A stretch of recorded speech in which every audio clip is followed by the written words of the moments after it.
In a few hours, you'll be crying while hugging a statue that used to be a fisherman who was just too nice for his own good. He only wanted to offer you a fish. Now he's garden decor. But hold on. For now, you're just waking up to the soothing sound of 30 snakes hissing because they're hungry. You open your eyes, but there's a problem. You're Medusa. And no, not the sexy movie version with the pretty CGI. You're the original version, the victim, the woman who was once so beautiful that a god took interest in her and a goddess punished her for it. Welcome to Greek divine logic, where the victim always foots the bill. The first sensation of the day isn't sunlight streaming through the window. You live in a damp cave at the edge of an island no civilized person wants to visit. The first sensation is the tingling in your scalp.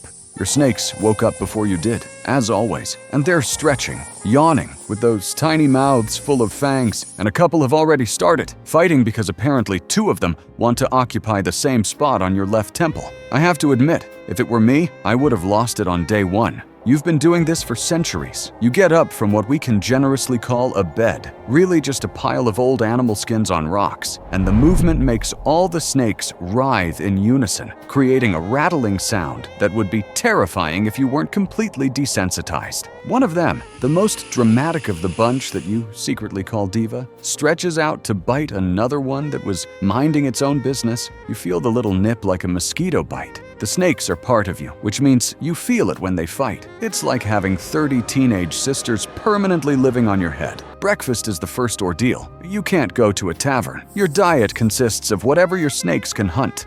Today's menu is rat.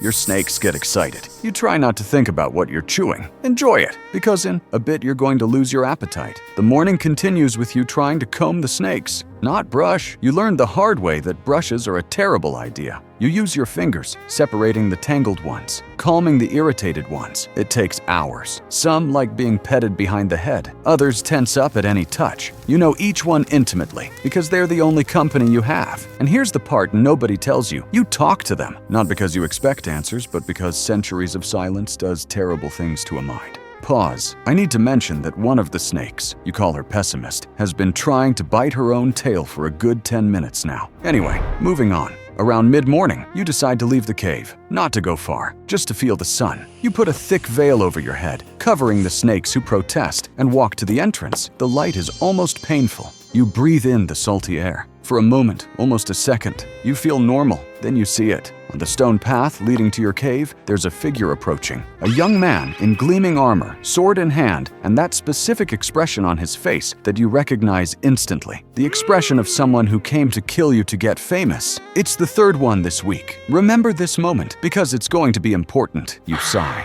Not from fear. You lost the ability to feel fear of mortals a long time ago. You sigh from exhaustion, from existential boredom, from knowing exactly how this will end and having zero power to change the outcome. The hero stops at a safe distance and begins a speech. They always begin a speech. Something about honor, about freeing the world, about how his name will be remembered. You've heard this hundreds of times. He advances. You don't want to do this. You never want to do this. But the alternative is letting him decapitate you.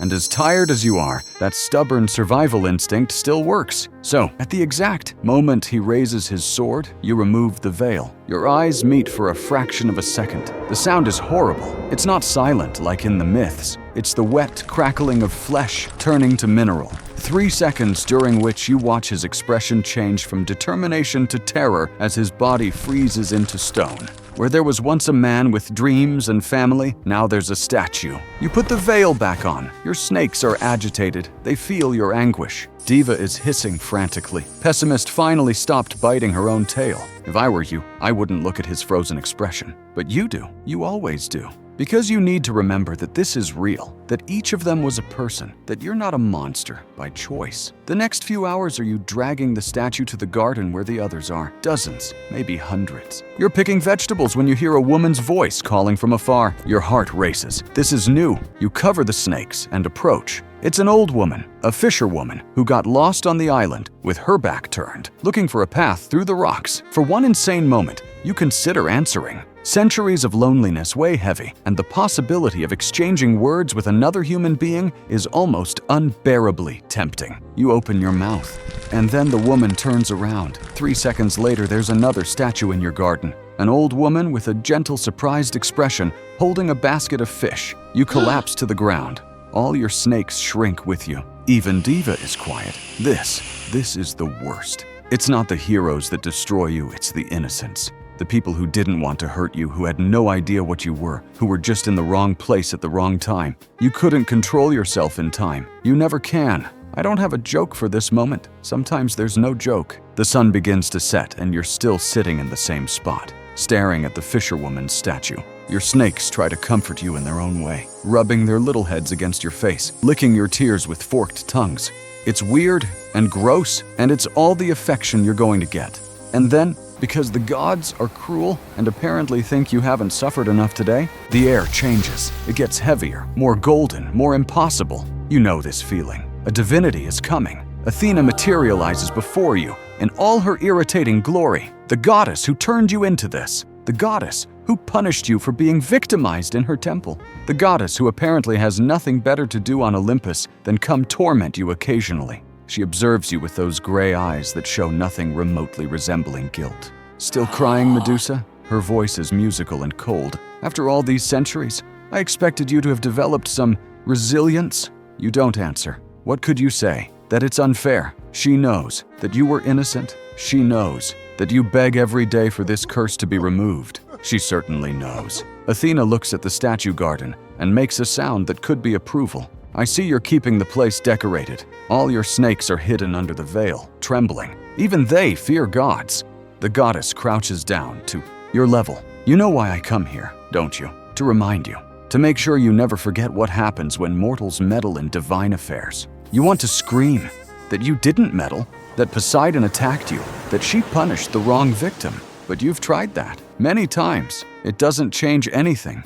Athena stands up, apparently satisfied with your silence. Keep it up, Medusa. You're fulfilling your purpose very well. And she disappears, leaving only the smell of olive trees and the bitter feeling of total helplessness. I really wish you had a more approachable deity to complain to. Maybe Dionysus? At least he'd bring wine.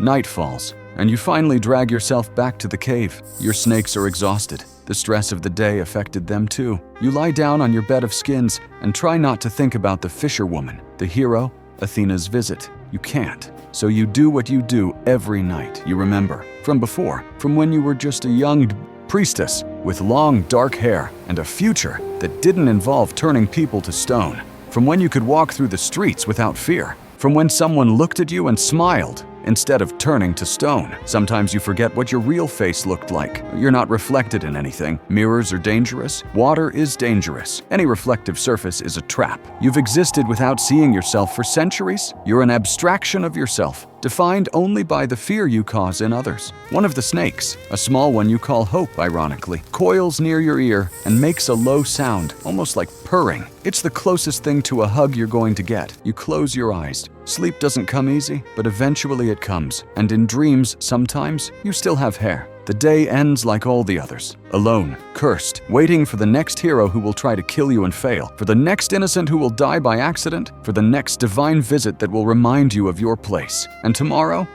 you'll wake up and do it all again. Because that's what immortality is for you. Not a gift, but a sentence. An eternity of identical days, each one carrying the weight of all the ones before. I'm ending here, not because the story's over, but because you deserve at least a few hours of peace, even if it's the restless peace of someone who knows tomorrow will be the same, that nothing will change, that the curse is forever. Sleep well, Medusa. Your snakes will stand guard. And the moral of the story? Sometimes monsters aren't born monsters. Sometimes they're created by gods with fragile egos and non-existent sense of justice. And sometimes, at the end of the day, the real monster is wearing golden armor on Olympus, completely convinced of their own righteousness. But that's a problem for another day. For now, just sleep, and tomorrow, it all starts again.